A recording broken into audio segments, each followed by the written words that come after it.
Welcome to the Exponential Minds podcast.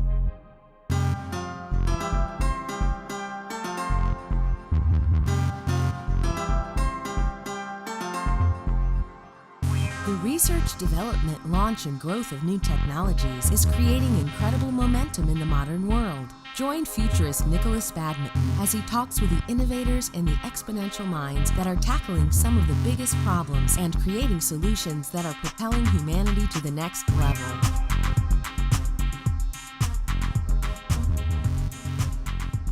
Hello and welcome to the next episode of the Exponential Minds podcast. My name's Nik Badminton.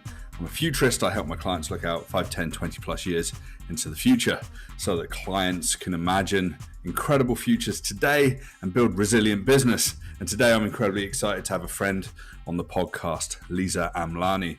Liza is a retail industry expert with over 21 years of experience. In her career, Liza has worked with familiar brands including Ralph Lauren Europe and Canada, Club Monaco, Nike, Walmart, and many others. Her experience encompasses brick and mortar, e-commerce, and omni-channel in the areas of product creation, merchandising, and product development. In shifting to consulting, she played an integral role in Accenture's retail strategy group, where she was responsible for consulting with fashion brands and retailers, providing insight on relevant topics, and helping people reimagine the future of retail.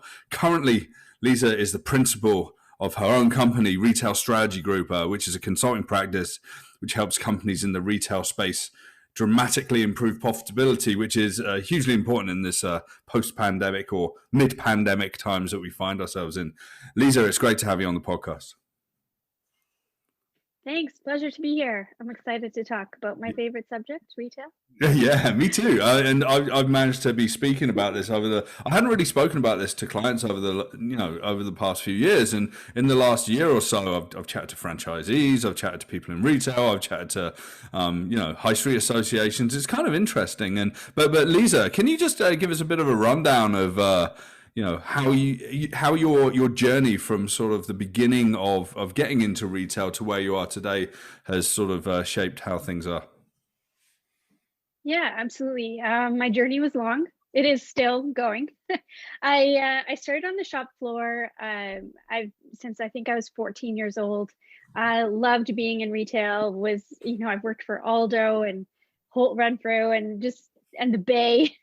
So I've been around, and I moved to the UK in 2000. I'm from there.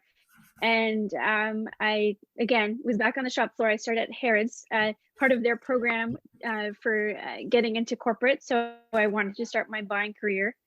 Instead of going into their buying office, I actually left Harrods, and I was designing for a handbag and luggage company, where my claim to fame was designing all the bags for FIFA World Cup 2002.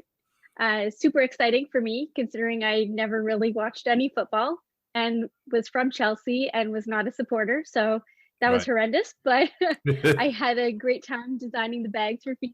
It was very fun.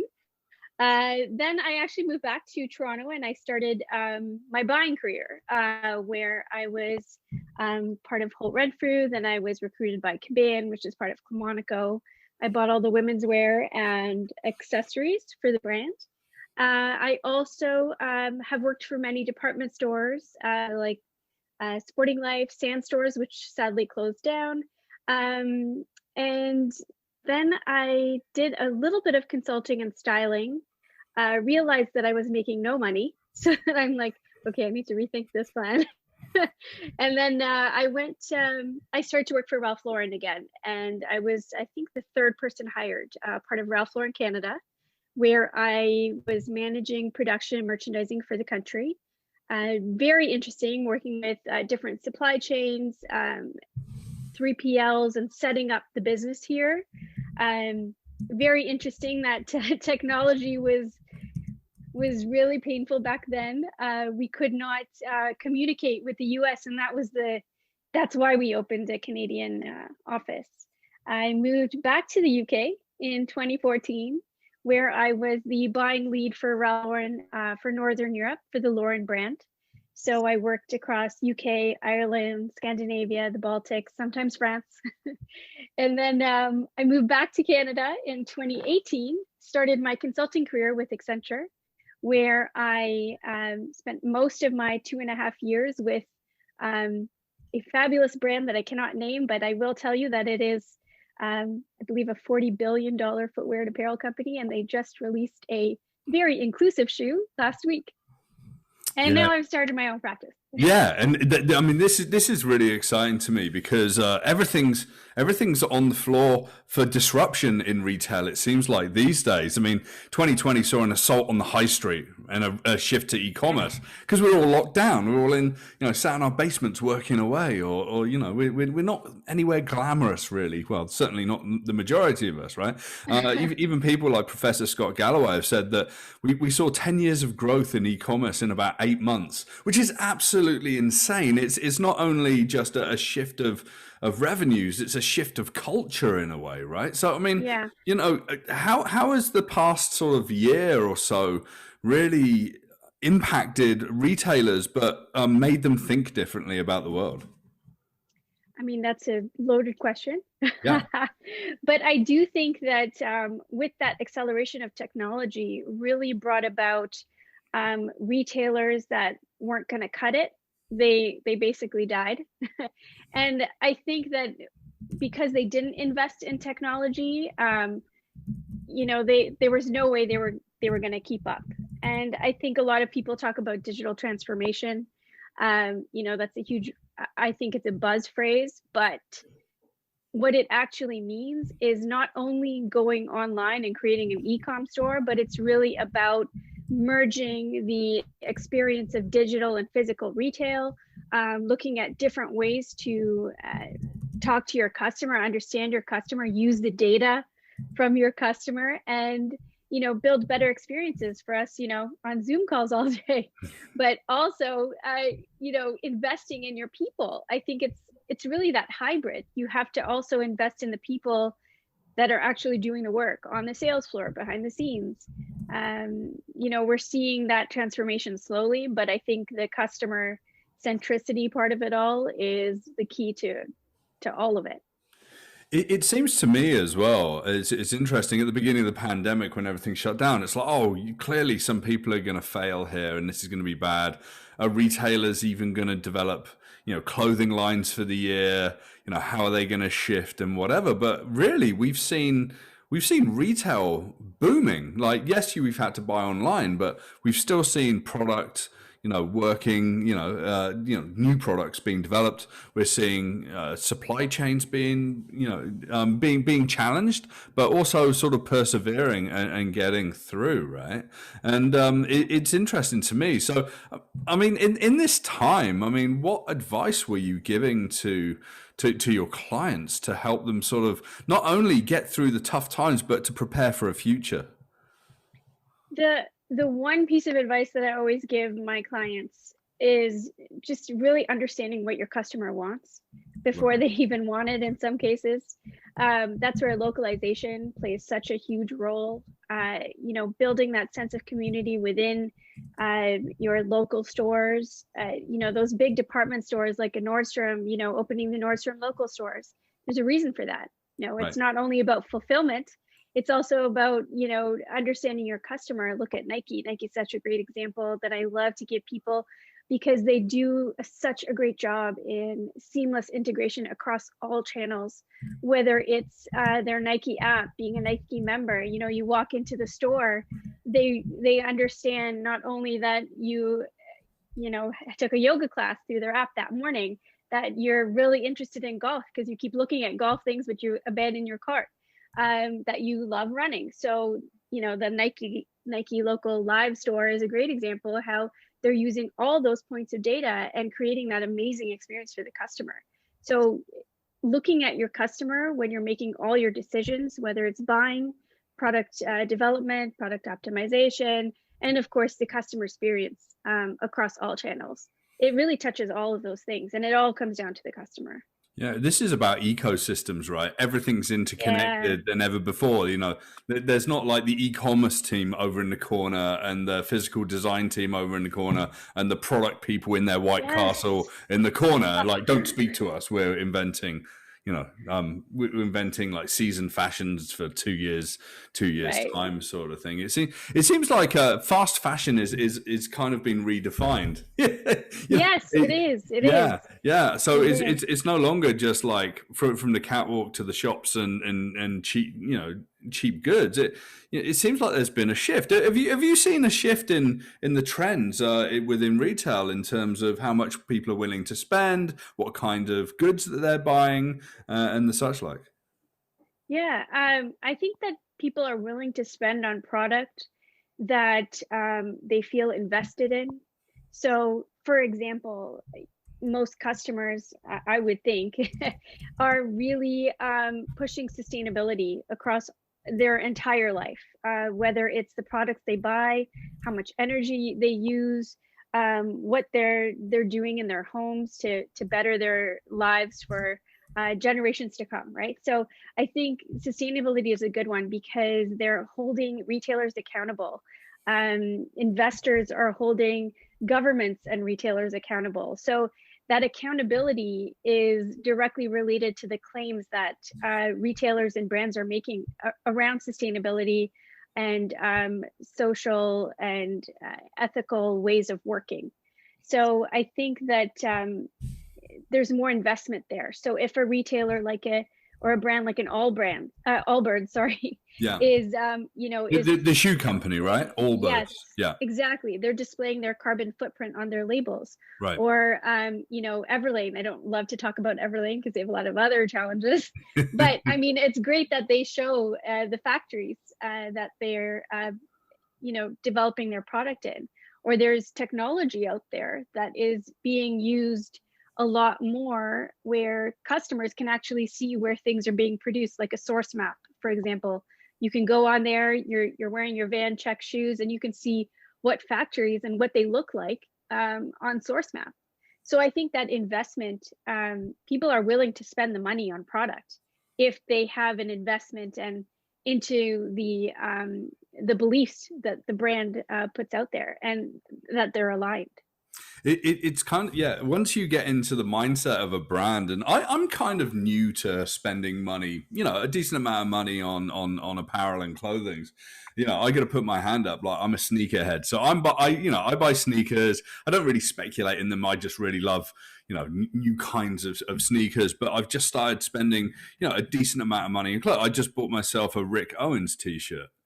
Right. Nice. Right. It was in the sale because I'm not going to spend $1,000 on a Rick Owens t-shirt. Let's be honest. Right. It's kind of insane at the same time, but we've kind of got this interesting world of like haute couture and this responsibility. And, we've seen Patagonia very famously sort of don't buy this jacket. And we've seen people like Lululemon sort of, face up to some of the, sustainability claims of their Luon sort of materials and whatever. And it's been good. This eco movement behind fashion has been good there as well. But what's really interesting to me is the shift towards resale. I mean, they're saying that resale is going to grow twice as fast as new apparel in the next sort of 4 or 5 years.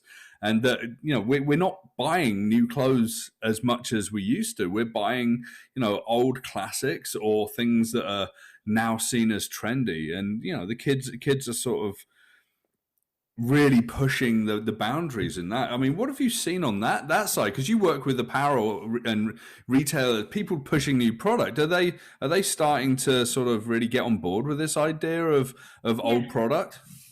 I would say 100%.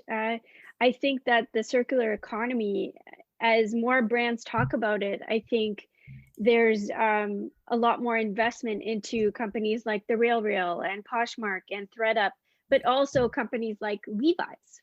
That's a great example. It takes 90 gallons of water to make one pair of jeans. So what Levi's is doing is that they're actually sharing the knowledge of what they're learning around polluting the climate and how they can be more efficient. And they're sharing that knowledge across brands so that other brands also infuse circularity into their business model. We know that IKEA is doing it. I think the news came out in the summertime where they're part of that resale mall outside of Stockholm. there's other companies doing this too. I think Nike is also doing it, where you bring back your, used Air Force Ones, and then they'll repurpose it and they'll put it into development of new product, like the rubber on the sole of the new shoe. So I think that circularity of product and brands and how they're relating what they're doing back into product development for the customer, and getting that customer involved to not only validate the product before it's even made, but also bringing that customer along on the journey by sharing knowledge. It's interesting. Like, I actually bought a pair of Nike Space Hippies, and the Space Hippies are literally made a certain amount of them by weight. I think it was like 60% of them by weight is actually recycled goods, and the sole is made out of like the offshoots of other soles and things that were faulty and whatever. It's kind of cool, right? I didn't know that example about Levi sharing knowledge, but it kind of. Yeah. It seems like fashion and apparel retail is very much like the people in the laboratory, engineering new things, and suddenly, wow, it's like the first to the post, or the new sort of rebellion of thought sort of hits the streets, and then suddenly like everything changes. We saw it with Vivienne Westwood, we saw it with Gaultier in the 80s and 90s as well. I mean, today we're seeing brands like Acronym and Cavem, and all this like really obscure kind of cool brands as well, sort of pushing forward with classics like Rick Owens and Levi's and all these people. You talked about Poshmark in there as well. I've got a friend down in the United States that she turned around, she said she lives in quite an affluent area of Silicon Valley. And and her husband's been a friend of mine since I was 14, and so I go down there and I see them, and she's like she's a mother, and she looks after the kids, and she was like, oh, what can I do? And she makes a couple of $1,000s a month on Poshmark, flipping like everything that she finds, and it's incredible.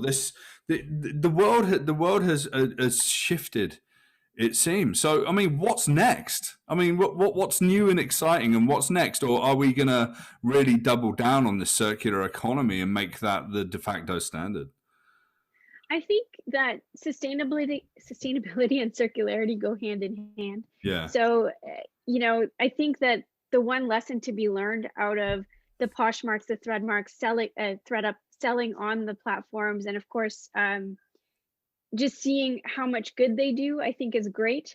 But then what we're not talking about is the overconsumption of the consumer, right, and the overdevelopment of the retailer, and how we cannot see actually what's happening when they're sourcing product. So that supply chain transparency is still such a huge challenge.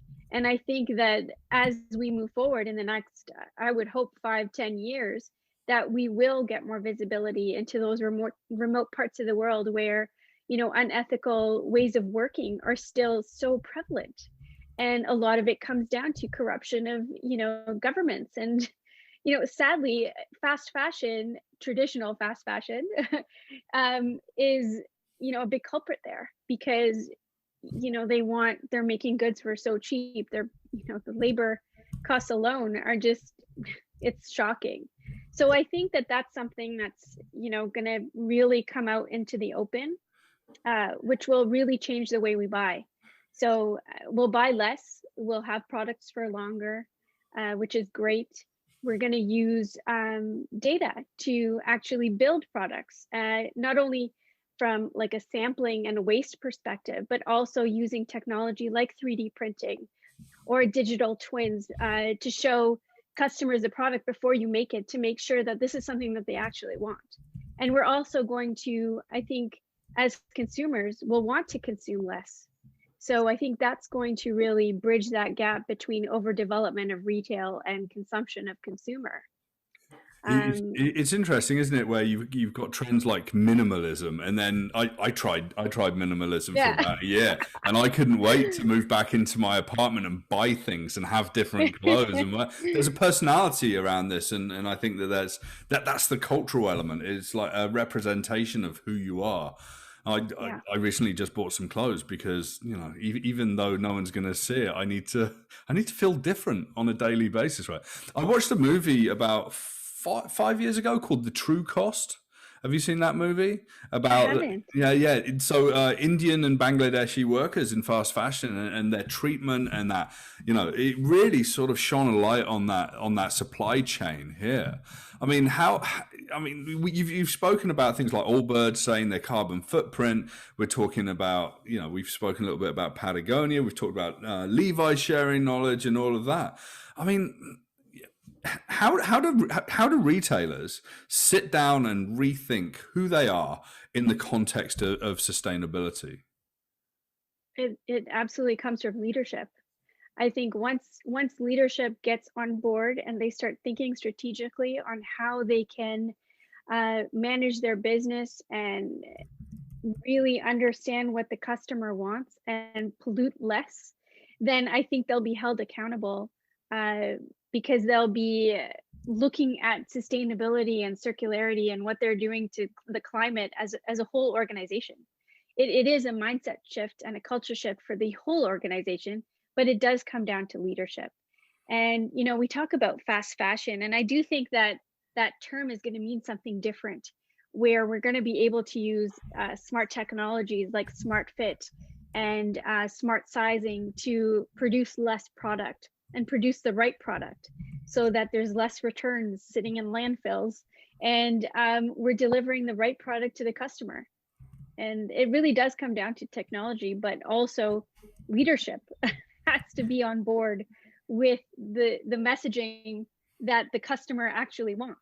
It's also platform as well, even beyond e-commerce, and it's the community. And you touched on community earlier as being a hugely important thing. I mean, Etsy. I mean, what a story Etsy has been. Absolutely explosive growth over the years. And what could have just been a sort of a hokey little, community of makers that sold trinkets has turned into something that's a real powerhouse that's made, traditional retailers think differently about the world as well. I mean, when we speak to retailers and we try and work things out, it seems like the leadership is living in yesterday in so many. I mean, if you look at the story of Topshop in the UK, we all grew up with Topshop, and Yes. I mean, how far can you fall, and how wrong can you get it? And it all came down to Philip Green and the Arcadia group and the leadership and a focus on profits and not a focus on people, right? Yes, absolutely. And what's interesting is that with ASOS buying Topshop, it's how are they going to keep the brand, use the data from the customers of that brand. And Boohoo Group, same situation with them buying Debenhams. They're buying the data. Right. They're buying the customers, those digital customers. But I think, as we talk about platforms, gaming is such a good one to talk about, where gaming plus the future of retail plus entertainment is all combined. So you look at Design Home, that the game, they're an apartment design game where they're partnering with traditional retailers for digital product placement, like West Elm and Pottery Barn. But they got smart. They actually developed their own private label, so that not only can the users look at all product available, but they can also buy seamlessly without leaving the game.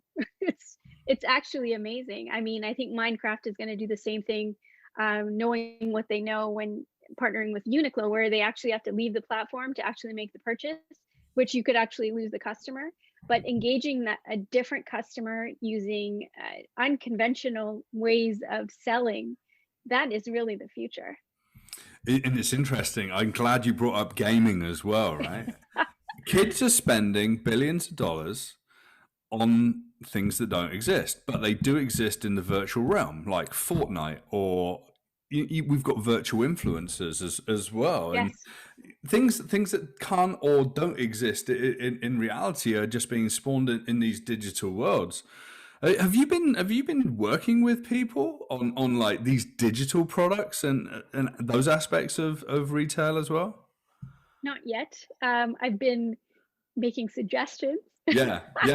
But I don't think we're there yet. I think that luxury has been incredible on how they have been aligning with gaming platforms like Animal Crossing. I mean, I've never seen it personally, but of course I've read a lot about it. Yeah. Where Gucci, Dior, Burberry, they offer their styling and their product on avatars. So I think that that bridge between reality and virtual has just opened so many doors for retail that we just would have never thought of. I mean, with TikTok being a platform for fashion shows, I mean, you would never ever think that was going to happen, but it did, and it was successful. Yeah, it puts the power in the people and the consumer really and in the influencers. Yeah. It seems like every influencer has got merch, right? Buy the T-shirt, yes. Buy David Dobrik's like your clickbait T-shirt, and it is something for the kids to have on the streets, right? And it's interesting. This entire conversation is absolutely fascinating to me. It's one of the most confusing industries I've ever tried to wrap my head around, because it's constantly changing and constantly evolving, and it's very, very difficult. Yeah. So leadership, I would say leadership are on the back foot most of the time, and people like you are like 2 steps ahead, trying to convince them that this is the future, right? How do you convince leadership of things that they just can't understand might be the future? Yeah, and I think that because of this 10 years of acceleration in retail in 2020, that technology is so in your face that leaders cannot ignore it anymore. Because if they don't get on board and start thinking about new ways of connecting with the customer, working with their retail backend, the staff, the merchandising teams, the people on the floor, and just elevating the experience and really seeing what's happening out there. If they don't, they are going to become the Sir Philip Greens of the world, and they are going to die. Yeah, and not saying he's dead, obviously. Exactly. But like, I always think, does the leadership believe in the product? Do they buy the product? I lived in Vancouver for a long time. Lululemon was there. Everyone wore Lululemon. Everyone got into, running or yoga and it was like a complete encapsulation of that brand. And the brand is going, to new heights of revenues and, especially during the pandemic. And that, I think that's really interesting. This conversation has been fascinating, from that reality of retail on the high street and e-commerce, but to also virtual, the idea of gaming and platforms like Etsy, Levi's sharing knowledge, platforms like Poshmark completely changing the game in a way. I think that retail, for me, it's so fascinating. And again, like I said, it's very difficult for me to wrap my head around it. I'm a practitioner in terms of being a customer, less of a practitioner like you in terms of working in retail. So Liza, I think we're going to have another conversation in a few months and come back to it and say, okay, this is what we said back in February 2021, and now what we're saying in February 2022. But Liza Amlani, retail subject matter expert, I'd like to say thank you very much for being here on the podcast, and I look forward to chatting to you soon. Thanks for having me.